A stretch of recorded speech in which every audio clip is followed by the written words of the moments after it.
Mis queridos hermanos, nos encontramos el día de hoy en medio de la novena al Espíritu Santo. No está fuera de lugar el recordarnos que estos días deben de ser especiales para todo católico. Debemos de enfocarnos en las prácticas espirituales, en la oración, tratar de recogernos un poco más para preparar nuestras almas a la venida del Paráclito, a la Iglesia Católica. Mientras nos preparamos, una de las mejores cosas que podemos hacer es el tratar de incrementar en nuestras almas la devoción a la Santísima Virgen María. Nos encontramos en el mes de mayo, y este es un tiempo en el que la Iglesia nos invita a aumentar esta devoción. No debemos ignorar también lo que nos dice la Escritura y la tradición. La Escritura nos dice que la Santísima Virgen María estaba allí presente con los apóstoles, preparándose para la venida del Espíritu Santo. Y la tradición nos dice que Nuestra Señora fue instrumental para que la Iglesia recibiera esta gracia. Nos dice que Dios quiso que fuera por sus oraciones y por su intercesión que recibiéramos la visita de la tercera persona de la Santísima Trinidad. Hoy, mis queridos hermanos, no me quiero poner en controversias, no quiero alegar con los protestantes, no quiero hablar con aquellos que niegan a la Madre de Dios, porque sería una pérdida de tiempo. Ellos mismos sufren su pérdida, ellos mismos sufren el daño, ellos mismos se hacen pobres, negándose a sí mismos los tesoros que Dios ha puesto delante de sus ojos.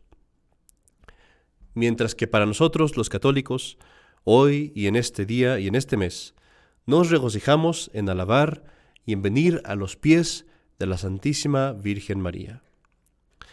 Hoy la alabamos sin ninguna vergüenza, la ensalzamos con confianza, a los cuatro vientos. Si el ángel la alabó, instruido por Dios, ¿por qué no la vamos a alabar nosotros? Si Santa Isabel la ensalzó, llena del Espíritu Santo, ¿por qué nos negaríamos nosotros? Alabémosla pues, porque quien alaba a la Virgen María, alaba a las obras de Dios. Hoy, mis queridos hermanos, quiero examinar con ustedes cómo la Virgen María interactúa con nosotros en nuestras vidas en tres diferentes momentos. En nuestra conversión, primero; segundo, en nuestra santificación; y tercero, en nuestra perseverancia. Primero, en cuanto a nuestra conversión. Déjame empezar con una historia. Leemos en el libro segundo de Samuel la historia de una madre, Rispa. A esta madre le mataron sus dos hijos por la justicia. Sus dos hijos fueron colgados, crucificados, podríamos decir, colgados de un madero. Allí se dejaron sus cuerpos para ser devorados por las bestias, por días y días. Pero Rispa, esta madre que amaba a sus hijos, se fue allí y pasó allí todo el tiempo, día y noche, asustando, espantando a las bestias, aves, que venían a querer devorar los cuerpos de sus hijos. Espantaba a las bestias hasta aquel día en el que ella pudiera tener cuidado y darles una digna sepultura. Mi querido hermano, esta es una figura de lo que pasa con el alma que está en pecado. El alma en pecado está muerta, está colgada de un madero, esperando caer al infierno. Los demonios, como bestias, como aves, vienen a tratar de devorarla, a tratar de sumirla en mayores pecados. Y la única persona que detiene a los demonios es nuestra amantísima Madre, la Virgen María. Cierto, no nos puede dar la vida contra nuestra voluntad. Mientras yo no me arrepienta, mientras yo no me convierta, ella no me podrá traer a la vida. Mientras tanto, sin embargo, ella lucha, aún entonces, lucha incansable para apartarme de mayores daños, para evitar que caiga al infierno, siempre y cuando haya esperanza. Esta es la situación del alma en pecado, pero después hay que ver cómo saca nuestra Madre las almas del pecado. Vayamos a otra historia. Leemos en el segundo libro de los Reyes que había una mujer, le llamaban la Sunamita, que nunca había podido tener hijos. Conoce al profeta Elías y por gracia de Dios el profeta ora por ella y concibe a un hijo. Poco después el hijo muere. Y se dice allí que la mujer, cuando vio al hijo muerto, sale a pie hasta el lugar donde vive el profeta, camina esas largas distancias, sin detenerse, sin saludar, sin dudar. Llega directo hasta el profeta, ni siquiera escucha al discípulo, no va a ir con el discípulo, se va directamente hasta el profeta, y aunque el profeta le dice, tu hijo vivirá, ella no lo deja en paz, hasta que el profeta va él mismo y se acuesta sobre el hijo y reza sobre él, y entonces lo resucita a la vida. Mi querido hermano, de la misma forma, nuestra Santísima Madre es nuestra Madre solo por un milagro de Dios, porque fue la voluntad de Dios. Y así, cuando ella también nos ve morir, no descansa. Se va inmediatamente, se sacrifica, va directamente hasta su hijo. Y estando con su hijo, insiste una y otra vez, y no descansa hasta que ve que es su hijo mismo quien viene y nos resucita a la vida de la gracia. Estas son las cosas que hace nuestra Madre para traernos a la conversión. Y por eso yo te digo hoy, mi querido hermano, aunque estés en pecado, aunque estés caído, aunque estés lleno de miserias y esclavizado al demonio, esta es tu salida. No la abandones, no te olvides de ella, porque ella es la única que puede apartar a los demonios de devorarte cuando estás en pecado. No dejes de rezar tu rosario, no dejes de usar tu escapulario, pidiéndole tu conversión, porque ella es la única que, viéndote muerto, caminará hacia Cristo para conseguir de Él tu conversión a la gracia. Hablemos del segundo punto, nuestra santificación. Voy a empezar otra vez con una historia. Leemos en el libro de Génesis de una madre, Rebeca, que tuvo 2 hijos, Jacob y Esaú. Esaú era el primogénito y el que tenía el derecho a toda la herencia. Pero Jacob era más agradable a Dios y también a su madre. Entonces, ¿qué hace Rebeca? Disfraza a Jacob para que se muestre como Esaú a su padre, que ya era ciego, Isaac, y obtenga de su padre la bendición de la primogenitura. Lo disfraza poniéndole las ropas de Esaú para que huela como él, y poniéndole las pieles de un cabrío para que se vea su piel también peluda como la de Esaú. Y Jacob, haciendo esto, aconsejado por su madre, obtiene las bendiciones del primogénito. Mi querido hermano, esta historia también es una analogía de lo que la Virgen María hace con nosotros. Su primogénito es Jesucristo, nosotros somos los hijos menores. Y así como nosotros no podemos obtener ninguna bendición, porque no la merecemos por nuestros pecados, la Virgen María también, por la misericordia de Dios, se le ha dado acercarse al trono del Padre y ofrecer a la Santísima Trinidad no nuestros méritos, que no son nada, sino los méritos de Jesucristo, su primogénito, para obtener para nosotros el perdón y la gracia. Como Jacob con Esaú, nuestra desnudez espiritual se cubre con la piel del Cordero. El mal olor de nuestros pecados se cubre con el buen olor de las virtudes de Cristo. Y cuando usamos esa vestidura de la gracia que Jesucristo nos ha dado, cubiertos, disfrazados, podríamos decirlo así, en Cristo, nuestra Santísima Madre nos presenta al Padre del Cielo, a nuestro Padre, para obtener para nosotros nuestra santificación y la gracia de Dios. Así es como obra con nosotros para santificarnos. Y es por esta razón que yo te digo, mi querido hermano, en ningún punto de tu vida te permitas el de caer en la devoción a María.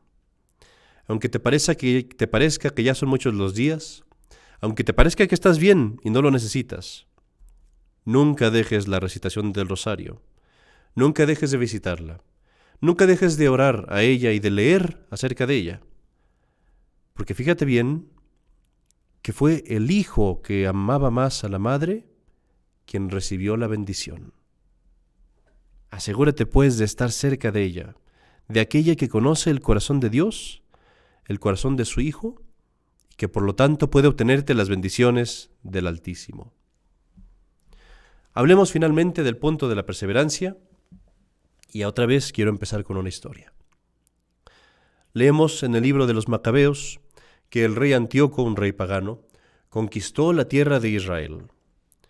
Y tratando de destruir la religión verdadera y la fe verdadera, comenzó a perseguir a los hebreos, matando a aquellos que se negaban a renunciar a su fe. Las torturas con las que los lastimó fueron terribles. Entre todas las historias destaca una, de una madre que tuvo 7 hijos varones y que fueron presentados delante del tirano para renunciar a su fe o morir. El tirano empezó primero con ofertas, haciéndoles regalos, prometiéndoles grandes cosas, incluso puestos en su nobleza, y después, como nada sirvió, con amenazas. Pero todos respondieron valientemente, y el primero respondió el mayor de los hijos, sosteniendo su fe y negándose a renunciar. La respuesta de esto fue cortarle la lengua, sacarle los ojos, cortarle la piel, despellejarlo vivo. Y así, todos los hijos, uno tras otro, se negaron a renunciar a su fe y sufrieron grandes torturas, el ser echados en aceite hirviendo y todas las demás que ya mencioné. La madre, una mujer que ahora es celebrada como santa por la Iglesia, obviamente, no se iba y no quiso tampoco sufrir ella primero la muerte por el temor de que sus hijos fueran a flaquear y no fueran a perseverar durante las torturas. Quiso ella ser la última en morir, y que prefirió sufrir el ver morir a todos sus hijos con sus propios ojos, con tal de poderlos ayudar y de asegurarse que ninguno de ellos renunciara a su fe y todos sufrieran el martirio. Y al final, después de tener a todos sus hijos sanos y salvos, ella misma sufrió el martirio. Mi querido hermano, de la misma forma, la Madre de Dios ha estado dispuesta a ver la tortura de su Hijo con sus propios ojos, a ser testigo de su pasión hasta el mismo fin. Pudo haber mirado lejos, pudo haberse apartado de la cruz, pudo haberse ocultado, y nunca lo hizo. Al contrario, se paró al lado de la cruz y miró a su hijo morir con sus propios ojos para poder ganar el privilegio de estar también a nuestro lado. Cuando nosotros somos los que somos tentados, cuando nosotros sufrimos, cuando nosotros perdemos el coraje y el aliento, cuando nosotros nos encontremos en nuestra agonía, en la hora de nuestra muerte. Y por esa razón, para terminar, mi querido hermano, te digo, nunca jamás dejes de rezarle a la Virgen María, nunca jamás dejes de acudir a ella, nunca jamás decaigas de su devoción, no dejes que ningún protestante te convenza, porque algún día tú también te encontrarás en agonía, algún día tú también no podrás pensar, no podrás rezar, algún día tú también estarás débil, algún día tú estarás al borde de la impotencia, de la impaciencia o de la desesperación. Algún día tu mente se oscurecerá y tus palabras no saldrán, tu familia te abandonará y los doctores no te darán más esperanzas. Y en ese momento, la mayor esperanza, el mayor consuelo, el pensamiento más alentador que tendrás, la mejor aseguranza que tendrás, será el saber que fuiste devoto a la Santísima Madre de Dios, que rezaste su rosario, que aún ahora usas su escapulario, que no fuiste solamente una persona que se acercaba a ella para pedir, sino un amigo, y más aún que un amigo, un hijo. Esa será tu mayor consolación y el mejor boleto que tendrás para llegar al cielo.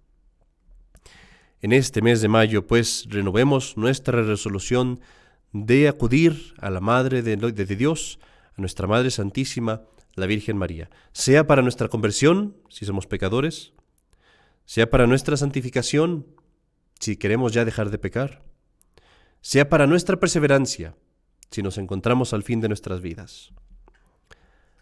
Ama, alaba, ensalza, atesora, ten devoción a la Santísima Virgen María. Ninguno que le tuvo devoción pereció, pero la mayoría de los que no le tuvieron devoción arden en las llamas del infierno. Y si tú no me crees, créele a ese muchacho de 14 años, discípulo de San Juan Bosco, Miguel Magone, a quien se le preguntó en su momento de muerte, de todas sus prácticas religiosas, siendo tan virtuoso como era, ¿cuál era la que lo llenaba de más confianza? Y respondió sin dudar, la devoción que tuve a la Virgen María, la Madre de Dios. En el nombre del Padre, y del Hijo, y del Espíritu Santo. Amén.